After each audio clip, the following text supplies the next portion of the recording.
Très ravi de vous retrouver pour cette nouvelle édition sur Speedline TV. Mesdames et messieurs, bonsoir. Le Parti Les Démocrates a officiellement investi ce mardi ses 218 candidats aux élections législatives de 2026. La cérémonie s'est déroulée au siège du parti à Cotonou en présence d'une forte mobilisation des militants. L'Amazone en chef Ketsono a bouclé dans la soirée d'hier 15 jours consécutifs de cuisine au Palais des Congrès. L'événement a enregistré la présence de nombreuses personnalités venues lui apporter leur soutien. Et puis, hors du Bénin, la Sierra Leone a officiellement déclaré la fin de l'épidémie de Mpox dans le pays ce lundi. Le pays a atteint le seuil fixé par l'Organisation mondiale de la santé en matière de santé publique, à savoir 42 jours sans nouveaux cas.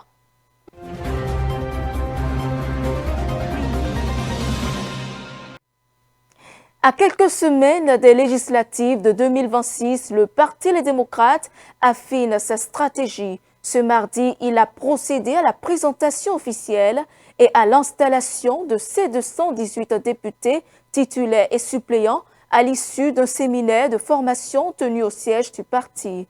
Une étape clé qui traduit la détermination du parti à aborder dans les meilleures conditions la bataille électorale à venir. Suivons quelques propos. Félicitations parce que vous êtes 109 titulaires et 109 suppléants, 218 sur le nombre total de militants qui avaient exprimé le désir d'aller à ces élections. Vous n'êtes pas les privilégiés, mais Dieu, notre Seigneur, a voulu que ce soit vous. Félicitations à vous. Les félicitations que vous avez eues appellent de vous de grands défis. Le défi d'affronter le code électoral. Si vous lisez vos documents, ce défi est appelé la présence des démocrates à la 10e législature. Et nous devons ensemble lever ce défi. Chacun de vous sait que ce défi nous est lancé et le contexte dans lequel nous sommes renforce, sinon aggrave la nécessité pour nous, le devoir pour nous de relever ce défi.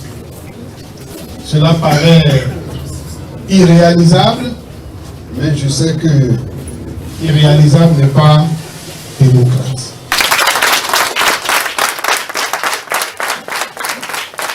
Ce qui nous reste, c'est que très rapidement, on se mette au travail, on se mette à la tâche. Il nous faut travailler ensemble.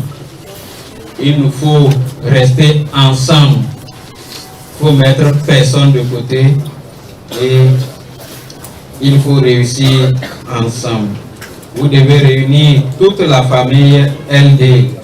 Vous devez travailler à réunir la famille LD dans vos communes, dans vos arrondissements et dans vos circonscriptions électorales. Et je voudrais terminer en vous disant qu'en ce moment, le parti traverse des difficultés. Les difficultés liées aux exclusions répétées, les difficultés liées aux persécutions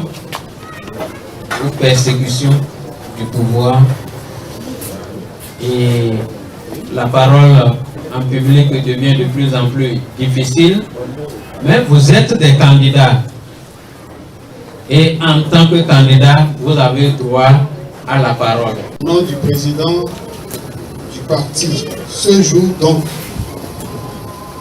mardi 16 décembre 2025, j'ai l'honneur, au nom du Parti des démocrates, de vous investir comme candidat aux élections législatives de janvier 2026. Chers camarades, considérez-vous comme les ambassadeurs, les soldats au front pour la victoire du parti et du peuple dans sa lutte pour la restauration de la démocratie et de l'état de droit. Allez, parcourez monts et vallées, villes et villages, campagnes et hameaux, pour porter le message d'espérance, de paix et d'engagement pour les causes justes. Tout le peuple du Bénin est debout et n'attend que les démocrates pour donner à ce peuple, à cette nation, une Assemblée nationale digne des acteurs de la Conférence nationale de février 1990 et digne de nos aïeux et des héros de notre pays. Le 15 novembre dernier, l'Assemblée nationale a adopté une nouvelle révision de la Constitution portant le mandat présidentiel à 7 ans renouvelable une seule fois et instituant un Parlement bicaméral avec la création d'un Sénat. Le professeur Théodore Olo, ancien président de la Cour constitutionnelle, nous apporte des éclairages. À la différence des États déjà développés qui peuvent avoir des ressources nationales, nous sommes obligés de faire appel à des investisseurs étrangers. Mais un pays où il y a l'instabilité n'attire pas des investisseurs étrangers parce que quand ils mettent leur argent quelque part, ils veulent en tirer profit, tirer les fruits de cet investissement.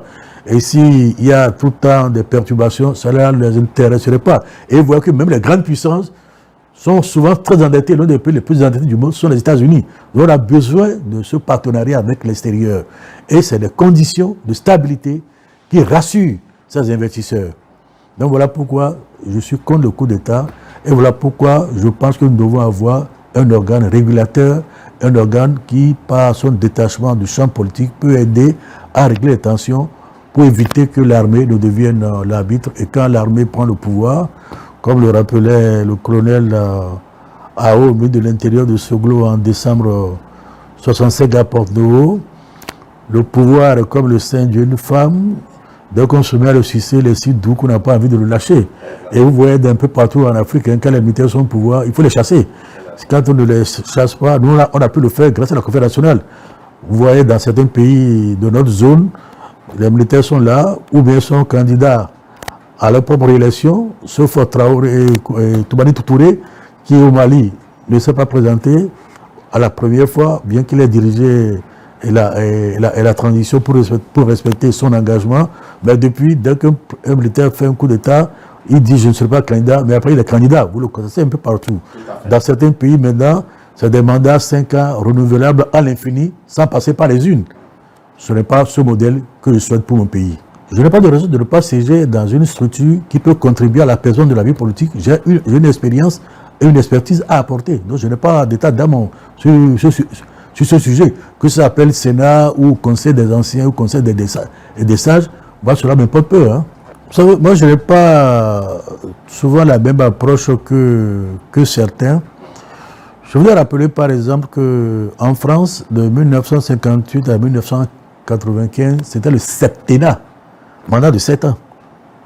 Même Mitterrand a refusé de réviser la Constitution. Et il a mis le mandat, c'est Chirac qui a ramené ça à 5 ans. Alors que déjà en 1995, nous étions déjà au mandat de 5 ans. Même depuis l'indépendance, nous sommes déjà au mandat de 5 ans. Quand vous prenez le Sénégal, le mandat était de 7 ans. C'est avec le président Ouad, en 2000, que la révision a ramené le mandat de 7 ans à 5 ans. Il est vrai, aux États-Unis, depuis leur indépendance et depuis la Constitution de 1787, le mandat était de 4 ans. Le mandat de 7 ans, je peux le comprendre. Je suis toujours ouvert à la discussion. Quand j'ai discuté avec certains acteurs politiques, ils me disent, mais écoute, vous êtes élu sur la base d'un programme, vous avez 5 ans. Vous mettez 4 ans pour mobiliser les ressources. Vous n'avez pas le temps de mettre en œuvre votre programme pour lequel vous avez reçu un mandat du peuple. Et si vous le constatez, je ne sais pas si cela est confirmé, mais on dit, par exemple, les travaux de la route de pêche, l'échangeur de Védocor qui sera bientôt en chantier, sont acquis grâce au financement obtenu par le président Yahya Boni. Mais il n'a pas vu l'exécution. Et quand on a un mandat de 7 ans, on a au moins la durée pour pouvoir suivre au moins le démarrage des travaux. Et je vais rappeler que dans les pays latino-américains tels que le Mexique, depuis 1921, le mandat était de 7 ans, mais ce n'était pas renouvelable. Donc c'était un mandat unique, mais de 7 ans. Donc ce qui veut dire que dans certains pays, c'est le mandat de 7 ans. Pour moi, ce n'est pas un problème. Le plus important, c'est l'alternance, la limitation des mandats. Et chaque fois, ceci est préservé dans la Constitution. Et dans le reste de l'actualité, l'Amazone en chef, Ketsono, a franchi ce mardi une étape majeure du défi qu'elle s'est lancée. Engagée dans une tentative de record du plus long marathon culinaire, la chef béninoise a officiellement bouclé 15 jours consécutifs de cuisine, soit 360 heures passées derrière les fourneaux sans interruption. De nombreuses personnalités étaient également présentes pour lui témoigner leur soutien. Merci de nous les ministres femmes, ils sont arrivés ici pour féliciter et surtout encourager notre sœur, l'Amazone en chef, pour l'initiative qu'elle a prise, disons, de battre le record mondial de l'art culinaire. Donc nous sommes venus l'encourager, comme je l'ai dit, nous sommes fiers d'elle. Une Amazone ne perd jamais le combat et nous nous demandons de poursuivre jusqu'au bout pour pouvoir vraiment battre ce record-là. Parce que nous apprenons qu'il y a d'autres aussi qui attendent pour battre le record et nous comptons sur elle pour relever le défi. Alors Kate est incroyablement surprenante parce que c'est vrai qu'on l'a préparée pour pouvoir tenir pendant les 15 jours lors de ce marathon. Mais même si on préparait, on ne serait pas vraiment dans les conditions qu'on est aujourd'hui. Musculairement parlant, c'est elle. Déjà le premier jour, elle a travaillé de 21h30 jusqu'à au moins 7h, 8h, mais en soulevant, en restant debout, en soulevant les marmites et en déplaçant tout. Et dans l'actualité internationale, en République démocratique du Congo, le numéro 2 du parti de l'ex-président congolais Joseph Kabila a été arrêté ce mardi à Kinshasa. Cette arrestation intervient dans un contexte politique tendu après la condamnation à mort de Joseph Kabila par la haute cour militaire prononcée le 30 septembre dernier. Le reportage. Emmanuel Ramazani Shadari a été arrêté mardi à son domicile de Kinshasa. Les faits se seraient déroulés tôt dans la matinée aux environs de 4 heures. Son parti, le Parti du peuple pour la reconstruction de la démocratie, le PPRD, dénonce un enlèvement de son secrétaire permanent. La formation politique affirme ne pas comprendre ce qu'elle décrit comme un acharnement des autorités congolaises à l'encontre du parti de l'ancien président Joseph Kabila. Cette arrestation intervient alors que le PPRD est officiellement suspendu en RDC, selon une notification du tribunal de grande instance de Kinshasa-Gombe adressée au parti le lundi 27 octobre dernier. L'interpellation de l'ancien candidat à l'élection présidentielle de 2018 survient près de 3 mois après la condamnation à mort de Joseph Kabila. Son parti condamne ces actes qu'il juge arbitraires et exige sa libération immédiate ainsi que celle d'autres membres du parti se trouvant dans des situations similaires. Les autorités congolaises n'ont pas encore réagi officiellement à ces accusations. La République centrafricaine a reçu une vague de matériel électoraux sensible ce lundi en vue des élections générales du 28 décembre 2025. Ces dernières semaines, une partie de l'opposition et plusieurs leaders d'opinion ont dénoncé des difficultés de l'autorité nationale, des élections allant jusqu'à réclamer un report du scrutin. Avec cette ultime livraison de matériel, l'ANE se veut rassurante et affirme que tout est désormais en place pour respecter le calendrier électoral suivant. Des bulletins de vote, des formulaires de procès-verbaux et divers imprimés électoraux sont arrivés à Bangui lundi.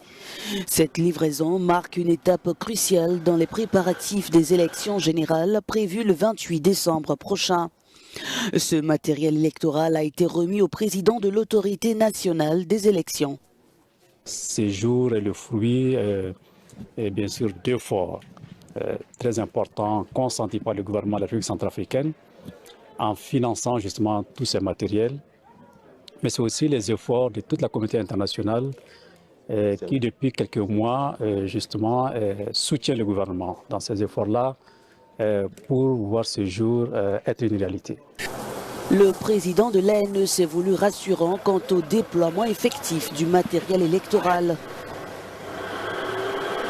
Tout ce matériel-là va être envoyé sur l'ensemble du territoire avec le concours de la MINUSCA, avec les avions de la MINUSCA et parfois par voie routière pour que chaque ville, chaque commune, chaque démembrement puisse recevoir ce matériel afin de les envoyer dans les différents bureaux de vote, les centres de vote de notre pays. 7 candidats sont en lice pour l'élection présidentielle dont le président sortant Faustin Archange Touadéra, candidat à un 3e mandat. La Sierra Leone a déclaré la fin de son épidémie de variole après 2 ans d'urgence sanitaire qui a enregistré plus de 5000 cas et 60 décès dans le pays. Cette annonce intervient près d'1 an après la déclaration de l'état d'urgence suite à la confirmation de 2 cas de variole en dehors de la capitale Freetown. Le reportage. La Sierra Leone a déclaré la fin de l'épidémie de variole du singe. Cette annonce arrive après environ 1 an d'urgence sanitaire, avec environ 5000 cas et 60 décès dans le pays. Les survivants restent stigmatisés par leur société et incapables de reprendre le cours normal de leur vie. Ils pensent que la personne est maudite, ou parce qu'elle a beaucoup de petits amis, que la variole n'est pas réelle, ou que la variole n'est que la varicelle. On s'aperçoit alors que les gens ne sont pas prêts à l'accepter, sauf si l'on décide d'aller vers la communauté et de lui expliquer que j'ai été touché, que je suis maintenant une survivante. Cela ne veut pas dire que je peux vous infecter. C'est le seul moyen pour que les gens commencent à croire que le Mpox est réel. Après la maladie, un autre combat s'engage pour les ex-patients, celui pour l'acceptation sociale et contre les préjugés. Les choses ne sont pas faciles pour moi. Je n'ai même pas d'endroit où dormir. Je n'ai pas de quoi manger. Sur mon lieu de travail, quand ils ont su que j'avais la variole, ils ne m'ont plus jamais autorisé à revenir. Jusqu'à présent, je suis à la recherche d'un emploi. Ma vie n'est pas facile. Le ministère de la Santé a indiqué que plus de 186 000 Sierra-Léonais ont été vaccinés, en plus de la vaste campagne de dépistage à travers tout le pays pour répondre à l'épidémie. Cette réponse ne se concentre pas uniquement sur la gestion des cas. On s'aperçoit que d'autres piliers sont impliqués dans cette réponse. Nous avons les aspects psychologiques, nous avons aussi les aspects logistiques, la sécurité, mais la gestion des cas psychologiques était primordiale. Et nous essayons de nous assurer que nous disposons de tout ce qui est nécessaire pour combattre l'épidémie de la variole.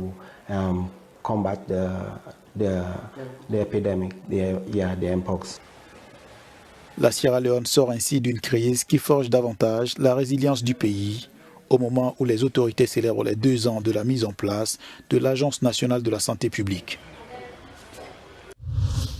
Ce mercredi, les interdictions d'entrée aux États-Unis viennent d'être étendues aux ressortissants de 7 pays sur décision du président Donald Trump. Les nouveaux pays concernés par cette mesure dont sont le Burkina Faso, le Niger, le Mali, le Soudan du Sud et la Syrie, tandis que le Laos et la Sierra Leone passent de restrictions partielles à totales. C'est après moi. L'administration Trump a annoncé mardi une nouvelle extension des restrictions de voyage. 5 pays, le Burkina Faso, le Mali, le Niger, le Soudan du Sud et la Syrie, font désormais l'objet d'une interdiction totale d'entrée aux États-Unis. 15 autres pays, dont le Nigeria, le Sénégal, la Côte d'Ivoire et le Bénin, sont eux soumis à des restrictions partielles. Selon la Maison-Blanche, ces mesures visent à renforcer la sécurité nationale et le contrôle des flux migratoires. L'administration Trump évoque la corruption, la fiabilité des documents d'identité et le dépassement de visas. Les nouvelles restrictions entreront en vigueur le 1er janvier prochain. Certaines catégories restent toutefois exemptées, notamment les résidents permanents, les diplomates et les personnes dont l'entrée servirait les intérêts des Américains. Cette décision intervient après l'arrestation d'un ressortissant afghan accusé d'avoir tiré sur 2 soldats de la garde nationale près de la Maison-Blanche lors du week-end de Thanksgiving. Et c'est ainsi que s'achève cette édition. Merci de votre fidélité. Suivez-nous en continu sur speedlinetv.bg/live et sur nos différents canaux digitaux Facebook, YouTube et TikTok.